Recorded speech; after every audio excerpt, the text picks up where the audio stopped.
বিশ্বনবী বললেন, বদরের যুদ্ধের পর কাফেরদের মনের মধ্যে হাহাকার, এই কষ্ট আর দূর হয় না। আমার বাবা মারা গিয়েছে, ভাই মারা গিয়েছে, মোহাম্মদের কারণে আমার সন্তান হত্যা হয়েছে, মোহাম্মদকে ছাড়া যাবে না।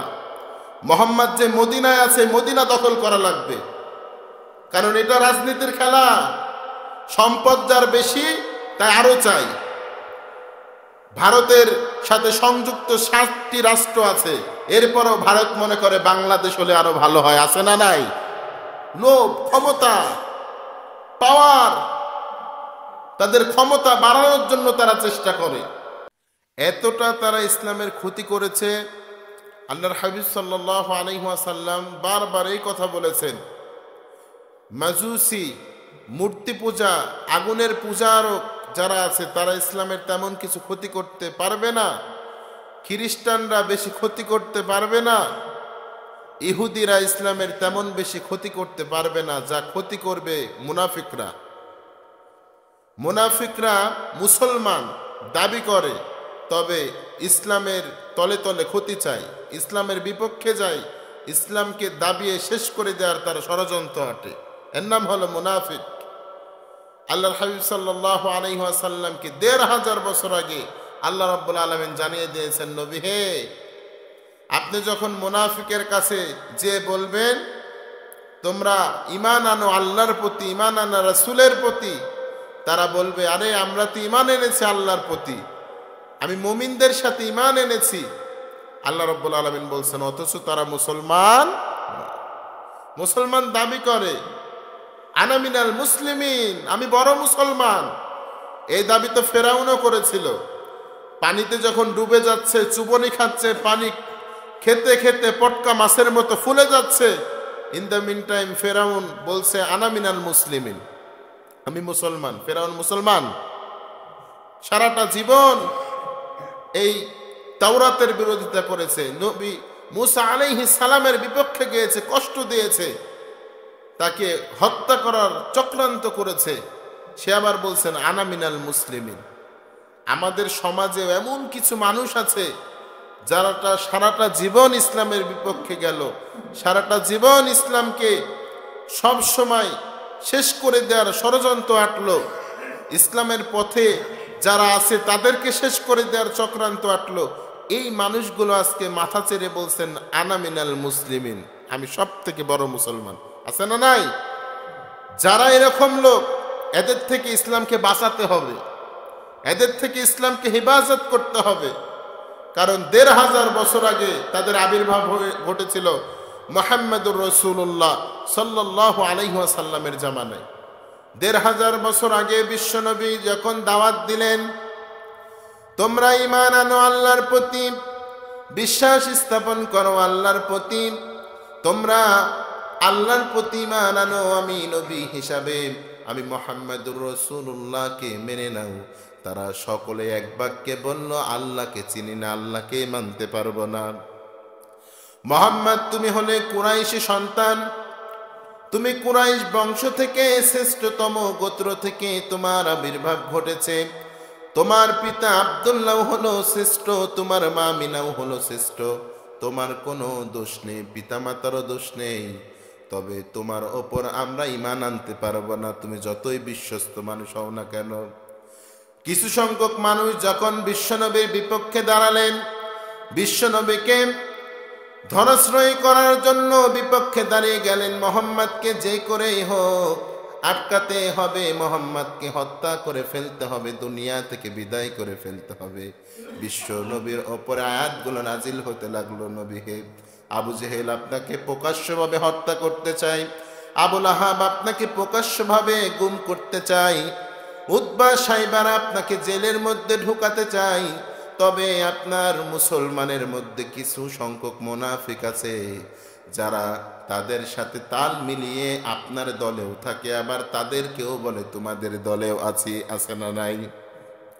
এমনও মুনাফিক আছে ইসলাম মানার কথা বলবে, ইসলাম মানতে চাইবে পূর্ণাঙ্গ, যখন ইসলামের বিধানগুলো তার সামনে উপস্থাপন করা হবে, আল্লাহ রাব্বুল আলামিন এইভাবে বলেছেন, তোমাদেরকে পরিপূর্ণ ইসলাম মানতে বলেছেন, এই কথা যখন তাদের কানের মধ্যে দেয়া হয়, তারা বলে পরিপূর্ণ মানব, ঠিক আছে, তবে আমার দলকে মাইনাস করে ইসলাম মানতে পারবো না। আছে না নাই?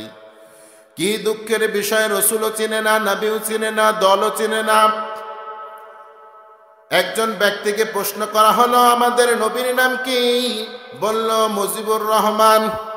শেখ মুজিবুর রহমান আপনারা শুনেছেন কি শুনেন নাই জানি না।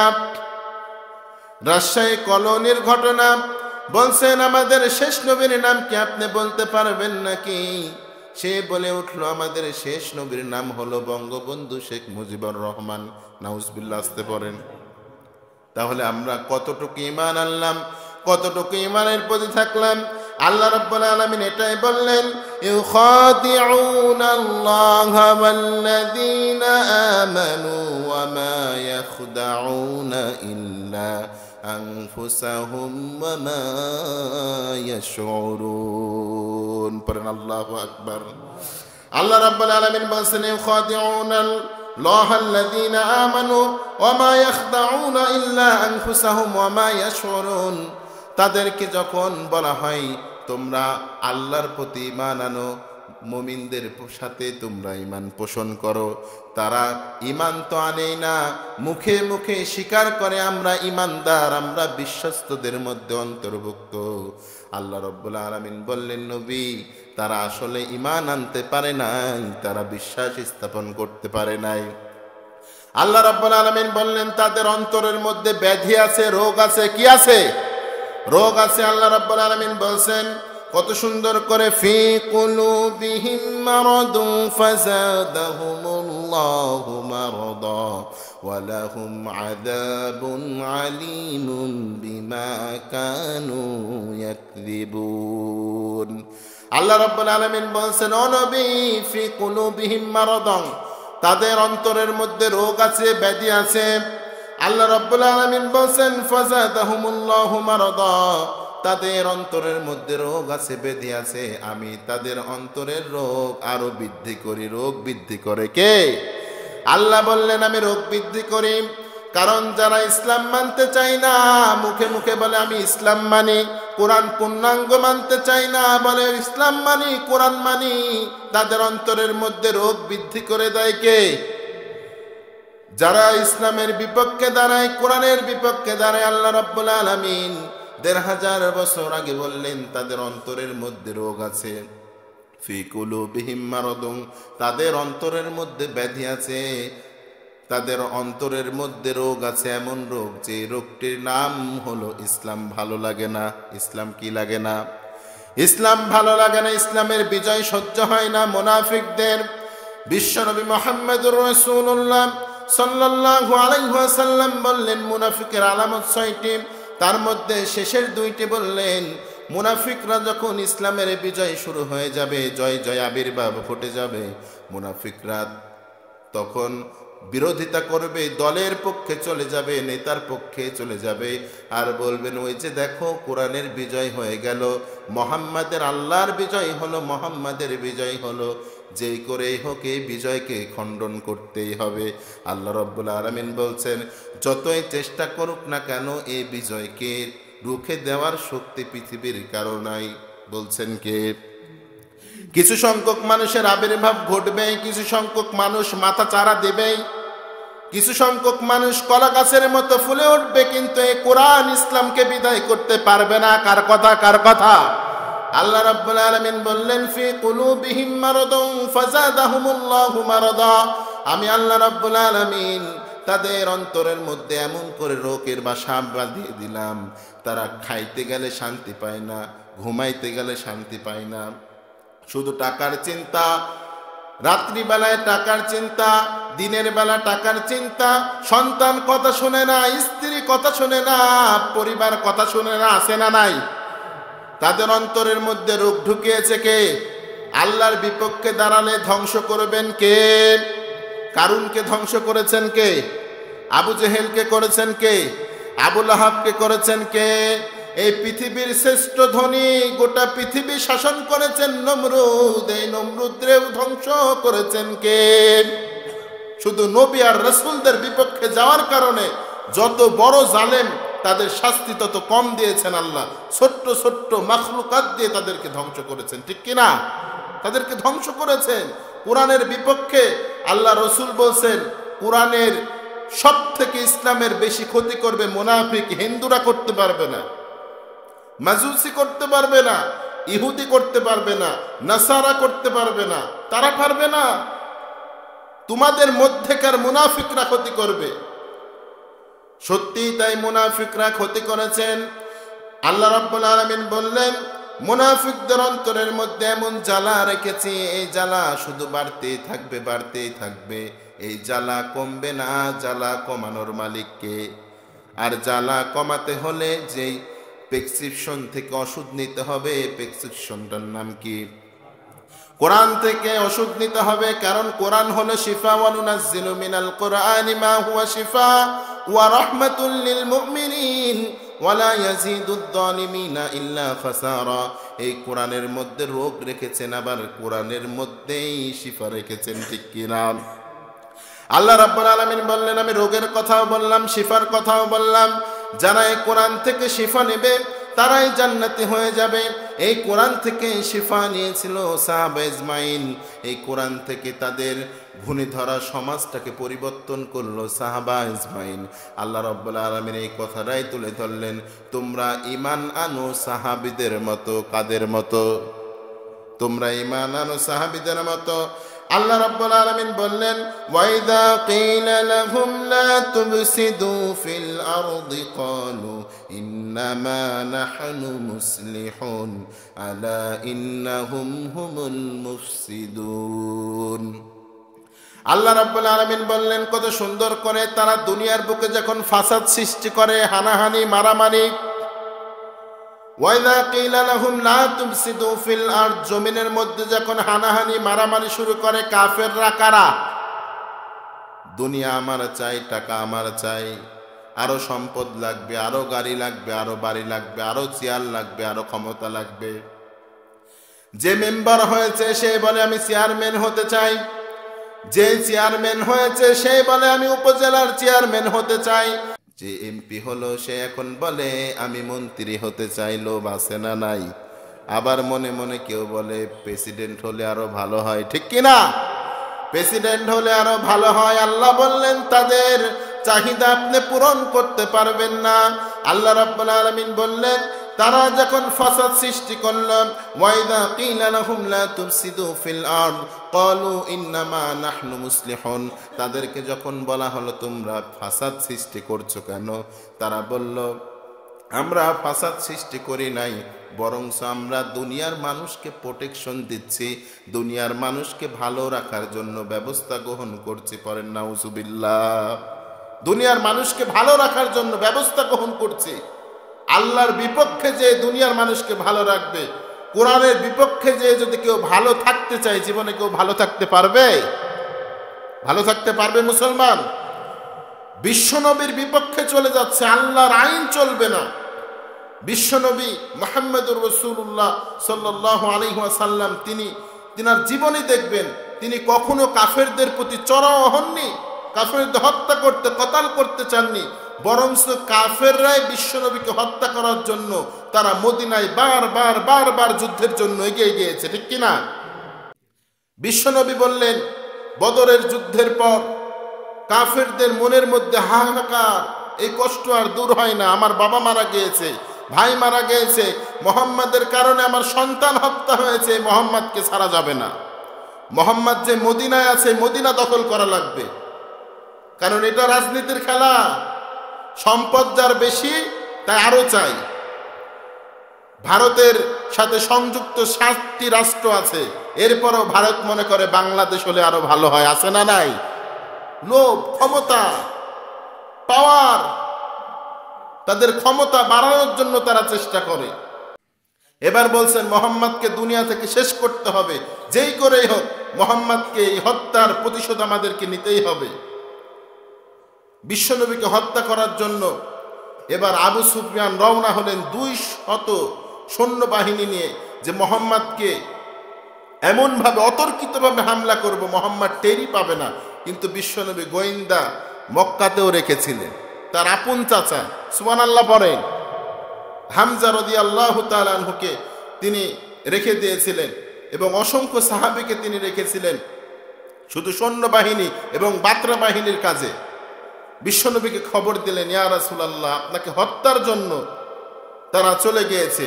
যে সঙ্গে সঙ্গে একজন সাহাবীকে হত্যা করল আবু সুফিয়ান। হত্যা করার পর বাড়িতে লুটপাট করে সম্পত্তিগুলো তাদেরকে লুণ্ঠন করে নিয়ে আসতে লাগলো। বিশ্বনবীও 1000 সৈন্যবাহিনী তৈরি করে তাদের পিছনে ধাওয়া করলেন। মদিনা থেকে 3 কিলোমিটার দূরে বদর নামক, উহুদ নামক স্থানে, উহুদ পাহাড়, যে পাহাড় 6.5 কিলোমিটার প্রশস্ত, পাহাড়ের কাছে এসে বিশ্বনবী তাদেরকে ধরাশ্রয় করে ফেললেন। আবু সুফিয়ান আরো মানুষকে ডাক দিলেন।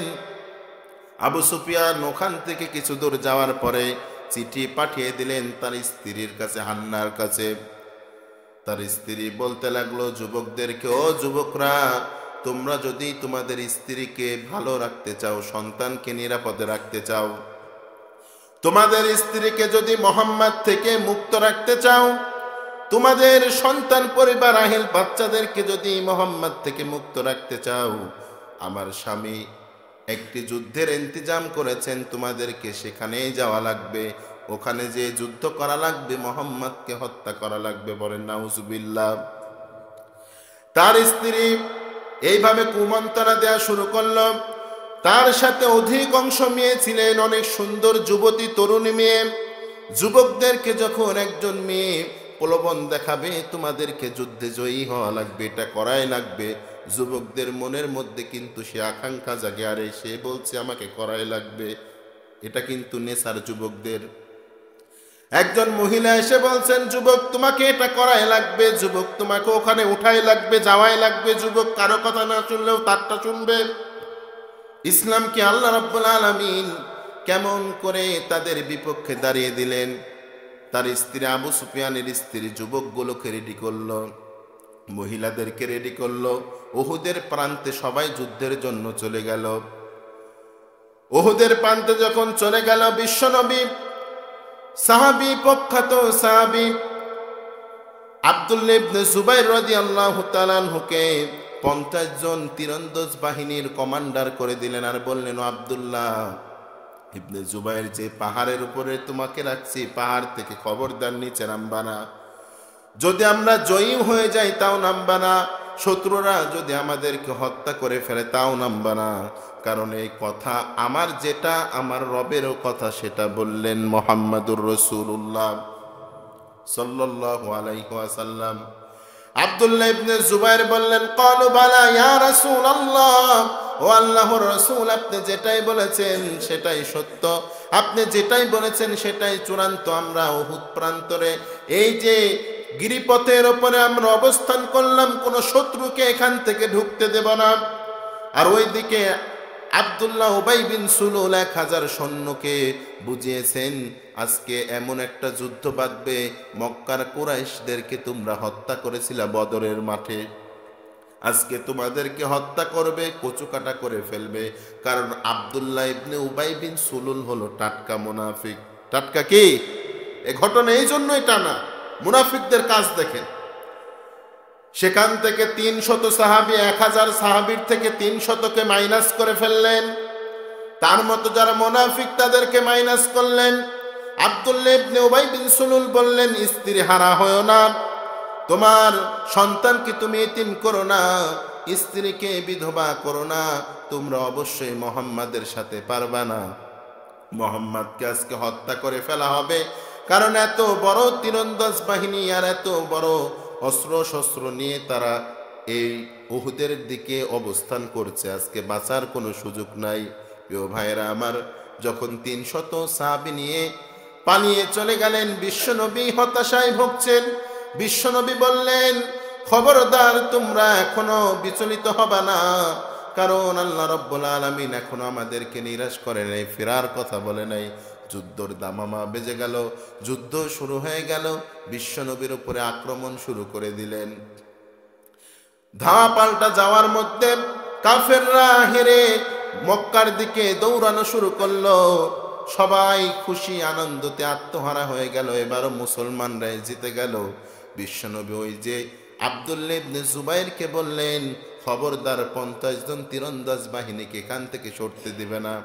সাহাবীরা ওখান থেকে দৌড় দিয়ে গনিমতের মালের জন্য দৌড় দিয়ে নিচে নেমে আসলেন। ওখান থেকে যখন নিচে নেমে আসলেন, সঙ্গে সঙ্গে কাফেররা সুযোগ নিয়ে ফেললো, এবার আমরা আর ফিরে যাব না, গিরিপথ দিয়ে মুসলমানদেরকে পিছন দিয়ে আক্রমণ করব। তাই করলো, উপর থেকে তীর নিক্ষেপ শুরু করলো। মুসলমানরা ছত্রভঙ্গ হয়ে গেল। একজন সাহাবী এসে বিশ্বনবীকে এসে আক্রমণ করলো। বিশ্বনবীকে হত্যা করার জন্য তার মাথার উপরে ছুরি দিয়ে আঘাত করল। বিশ্বনবীর হেলমেটের মধ্যে যে লোহার টুকরাগুলো ছিল, দুইটা দাঁতের মতো লোহা ছিল, বিশ্বনবীর শরীরের মধ্যে ঢুকে গেল, মাথার মধ্যে ঢুকে গেল। বিশ্বনবীর শরীর দিয়ে যখন রক্ত বেয়ে বেয়ে বেয়ে বেয়ে জমিন ভিজে যায়, বিশ্বনবী জমিনের উপরে পড়ে গিয়েছেন। বিশ্বনবী যখন জমিনের উপরে পড়ে গেলেন, বিশ্বনবী মুহাম্মদুর রাসূলুল্লাহ সাল্লাল্লাহু আলাইহি ওয়াসাল্লামকে দেখে আবু বকর রাদিয়াল্লাহু তাআলা আনহু দৌড়ে যখন চলে আসতেন বিশ্বনবীকে ধরার জন্য, আবু উবাইদা ইবনুল জাররাহ বলছেন, না না, আমার জীবন যতক্ষণ পর্যন্ত থাকবে আমার নবীকে কেউ মেরে ফেলতে পারবে না, আমার নবীর খেদমত আমাকে রেখে কেউ করতে পারবে না। তিনি দ্বিতীয় লোহার টুকরা বের করতে গেলেন, আবার তার আরেকটি দাঁত ভেঙে গেল। ইতিমধ্যে বিশ্বনবীকে সরাতে লাগলেন। বিশ্বনবী কাফেরদের খুঁড়ে রাখা কূপের মধ্যে পড়ে গেলেন। ওই যে 50 জন তীরন্দাজ বা সরে এসেছে, সেখান থেকে কাফেররা তীর ছোড়া শুরু করলেন। মুহাম্মদকে হত্যা করতেই হবে, মেরে ফেলতেই হবে। মুহাম্মদকে মারার জন্য তীর ছুড়ল। কত তীর ছুঁড়েছেন!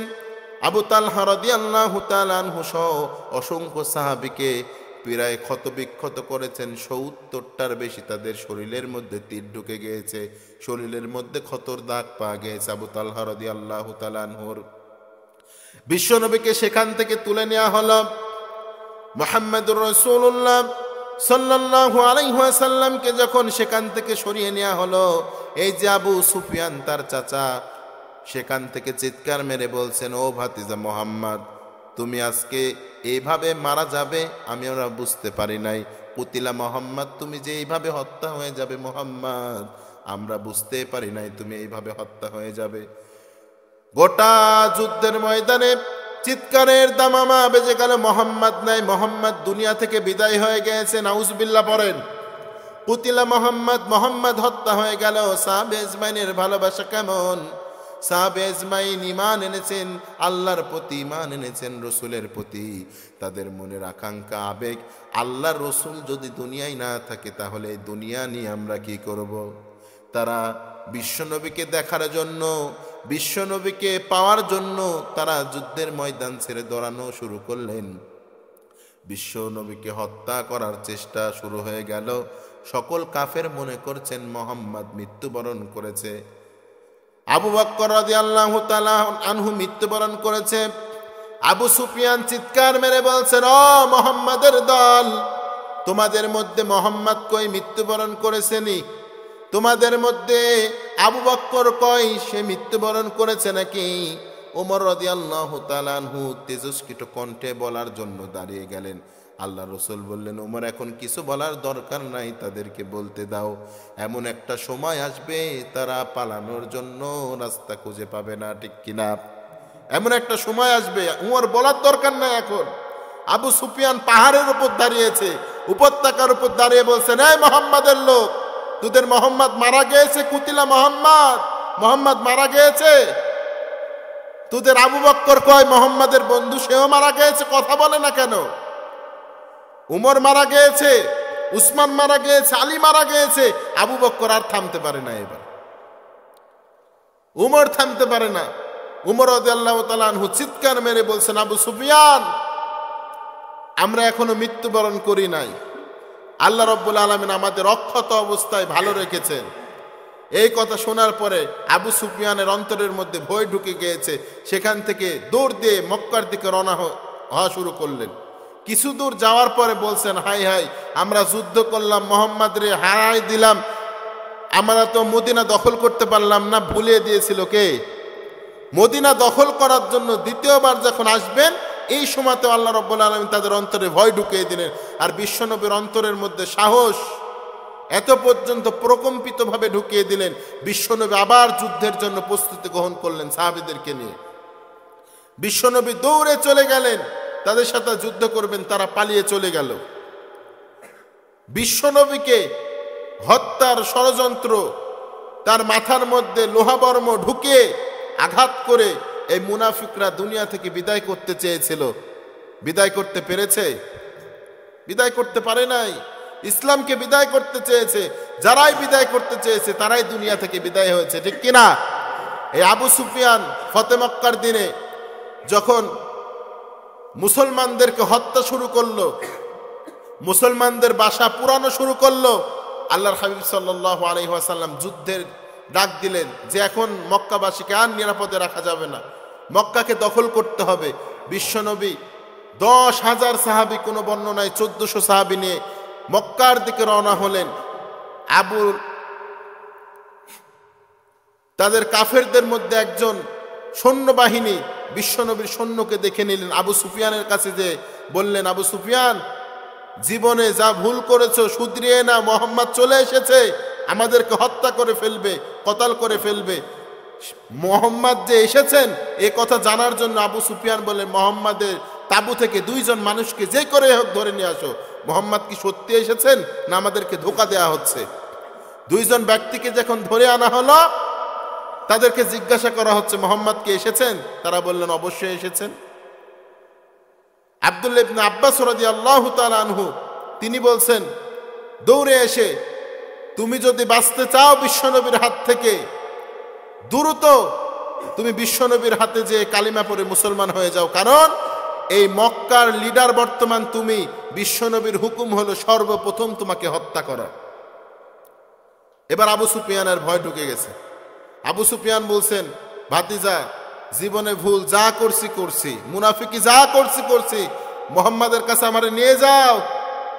জীবনে অনেক ভুল করে ফেলেছি বিশ্বনবীর বিরুদ্ধে, যে আমি এখন কালেমা পড়ে মুসলমান হতে চাই। সুবহানাল্লাহ পড়েন। বিশ্বনবীর কাছে যখন গাধার পিঠে করে তাকে নিয়ে যাচ্ছেন আব্দুল্লাহ ইবনে আব্বাস রাদিয়াল্লাহু তাআলা আনহু, ওমর রাদিয়াল্লাহু তাআলা আনহু দূর থেকে দেখছেন ওই যে মুনাফিক আসতে, মুনাফিক আবু সুফিয়ান আসতেন, তিনি তরবারি নিয়ে দৌড়ানো শুরু করলেন। আবু সুফিয়ানকে হত্যা করব, বিশ্বনবীর সামনে উপস্থাপন করব। আবু সুফিয়ানকে ধরার পূর্বে আবু সুফিয়ান বিশ্বনবীর দরবারে পৌঁছে গেলেন, রহমাতুল লিল আলামিনের দরবারে যে পৌঁছার পরে বলছেন, ও ভাতিজা, আমার কি কোনো ক্ষমা নাই, আমার কি কোনো মাপ নাই? বিশ্বনবী বললেন, আপনার ফয়সালা আজকে নিব না, আগামীকাল সকালবেলা আপনার ফয়সালা নিব। আপনি মুনাফিক, আপনি কাফের, আপনি মুশরিক, আপনার মাফ হবে কিনা? রাতের মধ্যে তাকে বোঝানো হলো, মুসলমান যদি হয়ে যাও আল্লাহর রাসূল আল্লাহর দিকে তাকিয়ে তোমাকে মাফ করে দিবেন। আবু সুফিয়ান কোনো কথাবার্তা না বলে রাতের মধ্যে পড়া শুরু করলো, আশহাদু আল্লা ইলাহা ইল্লাল্লাহ ওয়া আন্না মুহাম্মাদান আবদুল্লাহি ওয়া রাসূলুহু। আবু সুফিয়ান পড়া শুরু করলো, আল্লাহ ছাড়া আর মাবুদ নাই, আমার ভাতিজা মুহাম্মদ সাল্লাল্লাহু আলাইহি ওয়াসাল্লাম হলো আল্লাহর রাসূল। আমি আবু সুফিয়ান মেনে নিলাম। বিশ্বনবীর দরবারে ফজরের নামাজের পরে আবু সুফিয়ানকে অবস্থান করানো হলো। বিশ্বনবীকে বললেন, ইয়া রাসূলুল্লাহ, ইয়া হাবিবাল্লাহ, আবু সুফিয়ান মুসলমান হয়ে গেল। আল্লাহর হাবিব সাল্লাল্লাহু আলাইহি ওয়াসাল্লাম বললেন, চাচা, এতক্ষণ পর্যন্ত আপনি কাফেরদের কাতারে ছিলেন, জাহান্নামীদের দলের মধ্যে অন্তর্ভুক্ত ছিলেন। এই মুহূর্তে আপনি মুসলমানদের, আপনি ইমানদারদের, জান্নাতীদের দলের মধ্যে অন্তর্ভুক্ত হলেন। পড়েন সুবহানাল্লাহ। এই মুহূর্তে ঈমান আনলেন। ঈমানের অনেক দাম। আবু সুফিয়ান নতুন ঈমান আনছে, তো ঈমানের পাওয়ার বেড়ে গেছে একবারে। দৌড় দিয়ে মক্কা নগরীতে চলে গিয়েছে। আর বিশ্বনবীকে বলছেন, ভাতিজা, মক্কার লোক অনেক কষ্ট দিয়েছে, তাদেরকে কি মাফ করা যায় না? বিশ্বনবী বললেন, বড় বড় লিডার ছাড়া লা তাসরিবা আলাইকুমুল ইয়াউম ইযহাব আনতুমুত তুলাকা। আল্লাহ রাসূল বললেন, সবাইরে মাফ করে দিলাম, শুধু বড় বড় কয়েকটি নেতারে আমি দেখব, তাদের কোনো ক্ষমা নাই। তো আল্লাহ রসুল সাল্লাল্লাহু আলাইহি সাল্লামকে যখন বলা হলো তাদেরকে ক্ষমার নিদর্শনটা কি, আল্লাহ রসুল বললেন, সে যদি আপনার ঘরের মধ্যে অবস্থান করে তো আমি তাদেরকে ক্ষমা করে দিব। বললো আমার ঘর তো ছোট, কয়টা লোক আসবে? বিশ্বনবী বললেন মসজিদে হারামে যদি অবস্থান করে তাদেরকে মাফ করে দিব। বলছেন ভাতিজা এত লোক আসবে ওখানে? বিশ্বনবী মুহাম্মদুর রাসূলুল্লাহ সাল্লাল্লাহু আলাইহি ওয়াসাল্লাম বললেন, তারা যদি নিজ ঘর বন্ধ করে থাকে আমি মনে করবো আল্লাহর প্রতি তারা ঈমান এনেছে, তাদেরকেও মাফ করে দেব। সুবহানাল্লাহ। তিনি দয়ার নবী, তাকে হত্যা করতে চেয়েছে, মক্কার লোকেরা ক্ষত বিক্ষত করেছে তার শরীর, তার মাথার মধ্যে লোহাবর্ম ঢুকিয়ে দিয়েছে, এরপরে মাফ করে দিয়েছেন। তার চাচা হামজা রাদিয়াল্লাহু তাআলা আনহুকে যে ওয়াহশী হত্যা করেছিল, কলিজা বের করে হিন্দের হাতে দিয়েছিল, হিন্দ চাপিয়ে থুতু দিয়ে নিক্ষেপ করে ফেলে দিয়েছিল। এই হিন্দ যখন এসে বিশ্বনবীর দরবারে তার মৃত্যু পরোয়ানা জারি হয়ে গেল, মক্কার মদিনায় সব জায়গায় হিন্দকে খোঁজা হচ্ছে আর ওয়াহশীকে খোঁজা হচ্ছে। ওয়াহশী লুক করে মুখ ঢেকে বিশ্বনবীর কাছে এসে কোনো কথা নাই বলছেন, লা ইলাহা ইল্লাল্লাহ মুহাম্মাদুর রাসূলুল্লাহ, আমি ঈমান আনলাম আল্লাহ ছাড়া আর কোনো মাবুদ নাই, মুহাম্মদ সাল্লাল্লাহু আলাইহি ওয়াসাল্লাম আল্লাহর রাসূল। বিশ্বনবী হিন্দকে দেখে আর ওয়াহশীকে দেখে রেগে গেলেন। বিশ্বনবী শুধু ঈমানের কারণে তাকে মাফ করে দিলেন। সুবহানাল্লাহ। বিশ্বনবী বললেন, তুমি যেহেতু ঈমান এনেছো, তোমাকে আল্লাহ মাফ করে দিল, আমিও মাফ করে দিলাম, তবে আমার কাছে আসবা না। তুমি আসলে জানো না আমার ওই চাচা সুখের দিনের চাচা না, দুঃখের দিনের চাচা। আমার চাচা আমাকে অনেক মৃত্যু থেকে বাঁচিয়েছেন। আমার চাচা যেই দিন উমর রাদিয়াল্লাহু তাআলা আনহু তরবারি নিয়ে আসছিলেন আমাকে হত্যার জন্য, আল্লাহ রাব্বুল আলামিন ঈমানের এমন একটা নূর তার অন্তরে ঢেলে দিয়েছেন। ওই দিনেও আমার চাচা আমাকে বলেছিল, ভাতিজা এখনই পালিয়ে যান, নবী আপনি পালিয়ে যান, এই মুহূর্তে উমর আসতে আপনার গর্দান কাটার জন্য। এমন চাচা আমার। আবু সুফিয়ান যখন আমাকে হত্যার পরিকল্পনা করেছিল, আবু সুফিয়ানের কলার ধরে বলেছিল, আমার ভাতিজাকে যদি হত্যার পরিকল্পনা করো তাহলে সর্বপ্রথম তোমার গর্দান কেটে নেব। এমন চাচা আমার। আমার চাচা না খাইয়ে আমাকে খাইয়েছেন, আমার না চাচা নিজের জামা খুলে আমাকে দিয়েছেন। এমন চাচাকে তুমি হত্যা করেছো। ওয়াহশী বললেন, ইয়া রাসূলুল্লাহ, ইয়া হাবিবাল্লাহ, এই জীবন আপনার জন্য কুরবানি করলাম, আপনি যদি এই জীবন নিয়ে নিতে চান আমি এই মুহূর্তে জীবন দিয়ে দেব, আমার কোনো ভয় নাই, কারণ এই মুহূর্তে আপনার আল্লাহর প্রতি আপনার প্রতি ঈমান এনেছি, তার মানে আমি জান্নাতে চলে যেতে চাই, আর দেরি করতে চাই না। আল্লাহ রাসূল সাল্লাল্লাহু আলাইহি ওয়াসাল্লাম বললেন, ওয়াহশী খবরদার, তুমি আমার সামনে আসবে না, কারণ তুমি যদি আমার সামনে আসো আমার চাচা হত্যার কথা মনে পড়ে যাবে। বিশ্বনবী এতটা তার চাচাকে ভালোবেসেছেন, সেই নবী আমার বলছেন, তোমরা কখনোই মুনাফিকদের সাথে হাত মেলাবা না, মুনাফিকদের সাথে বন্ধুত্ব করতে যাবা না, কারণ মুনাফিকরা হলো ইসলামের গোপন শত্রু, এরাই সব থেকে বেশি ইসলামকে ক্ষতি করবে। চিল্লাই বলেন ঠিক কিনা? এরাই সব থেকে বেশি ইসলামকে ক্ষতি করেছে, ইসলামের পথে যারা ঈমান এনেছে তাদেরকে হত্যা করেছে, মেরেছে, তাদেরকে ক্ষত বিক্ষত করেছে।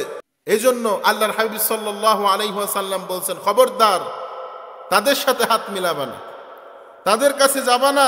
আল্লাহ রাব্বুল আলামিন এই কথাটাই বলছেন, ওয়াইদা কিলা লাহুম আমিনু কামা আমানান নাস, তোমরা ঈমান আনো তাদের মতো। তাদের মতো মানে কি? সাহাবীদের মতো। আল্লাহু আকবার।